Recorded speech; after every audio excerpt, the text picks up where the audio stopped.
अस्सलाम वालेकुम। The daily beat में खुश आमदीद। उम्मीद करता हूँ आप सब लोग खैरियत से होंगे और दुआ करता हूँ कि आप सब लोग खैरियत से रहें। जुनैद अकरम ने टोक्यो ओलंपिक्स के दौरान भी अरशद नदीम और नीरज चोपड़ा के बीच कंपैरिजन किया था।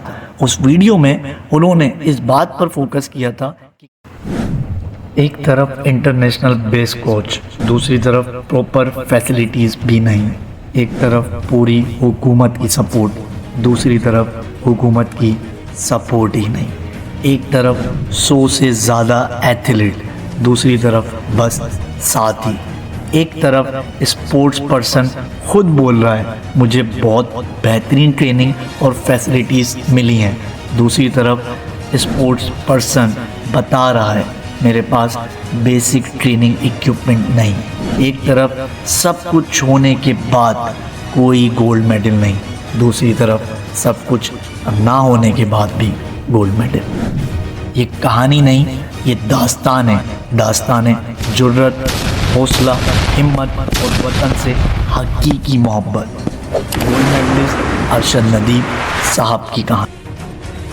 आपकी मर्ज़ी, आप इस वीडियो को लाइक करें या ना करें, शेयर करें या ना करें, चैनल को सब्सक्राइब करें या ना करें। ये वीडियो हम एज अ कंट्रीब्यूशन बना रहे हैं अपने कौमी हीरो के लिए। अरशद नदीम का ताल्लुक़ मियाँ चन्नू पंजाब से। उनका ख़ानदान ज़्यादा माली हैसियत नहीं रखता था, मगर उनके वालिद ने हमेशा उनको स्पोर्ट्स में आगे बढ़ने के लिए इनकरेज किया। बचपन में उन्होंने क्रिकेट में अपना कैरियर बनाना चाहा, लेकिन धीरे धीरे उनका रुझान जैवलिन थ्रो की तरफ हो गया जो उनके वालिद चाहते थे। अरशद को अपने सफ़र के दौरान बहुत से चैलेंजेस का सामना करना पड़ा। जब तक अरशद नदीम ने इंटरनेशनल इवेंट्स में अपनी पहचान नहीं बनाई, उनको कम ही लोग सपोर्ट करते थे। उनकी हार्डवर्क और डेडिकेशन को देखकर बाद में कुछ प्राइवेट सेक्टर ने उनका साथ दिया और उनकी ट्रेनिंग के लिए कुछ मदद फराहम की गई। पाकिस्तान स्पोर्ट्स बोर्ड ने भी बाद में उनकी मदद की, लेकिन इनिशियल स्टेजेस में वो ज़रूरी सहूलतें उनको मुहैया नहीं कर सका। लेकिन इन सब के बावजूद अरशद नदीम ने अपने गोल से कभी नज़र नहीं हटाई।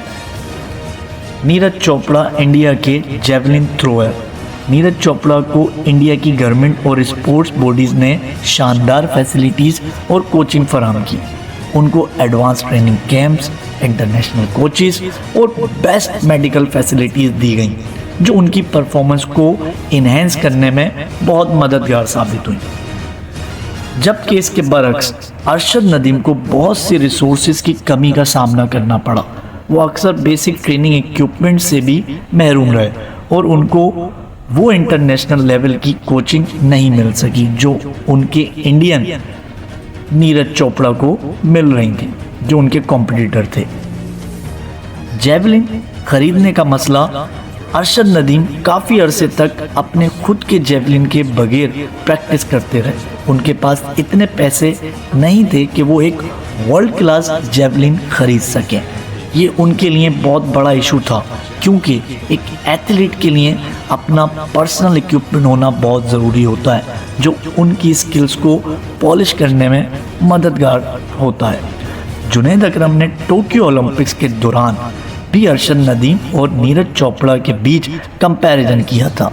उस वीडियो में उन्होंने इस बात पर फोकस किया था कि किस तरह से नीरज चोपड़ा को इंडियन गवर्नमेंट और स्पोर्ट्स ऑर्गेनाइजेशन की तरफ से हर तरह की सपोर्ट मिल रही थी। चुन्नू एक मुकाबला है जहां पे एक तरफ भारत की पूरी गवर्नमेंट मशीनरी, इंडियन एम्बेसी और दुनिया का बेहतरीन कोच, नीरज का जो कोच है वो वर्ल्ड्स बेस्ट जैवलिन थ्रोअर रहा है। 100 मीटर एक वाहिद आदमी है कि 100 मीटर से ज़्यादा उसका थ्रो गया।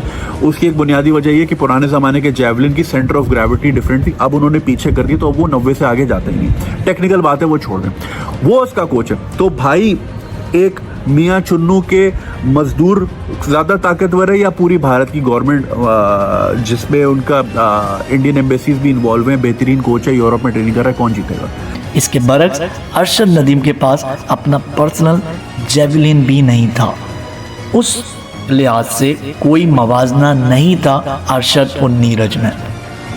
पेरिस ओलंपिक जब शुरू हुआ तो ट्रेंडिंग में था एक मुल्क के 24 करोड़ लोग और 7 एथलीट। दूसरी तरफ कुछ मुल्क मिल के 24 करोड़ भी नहीं थे, लेकिन 100 गुना ज़्यादा उनके एथलीट थे पाकिस्तान के मुकाबले में। इसी तरह से हमारे पड़ोसी मुल्क के भी 100 से ज़्यादा एथलीट थे, पर इंडिया के हिसाब से वो भी बहुत कम है। ये इंडिया के लोगों को भी सोचना चाहिए, क्योंकि यहाँ मुकाबला 1 या 2 मुल्क का नहीं, पूरी दुनिया से होता है।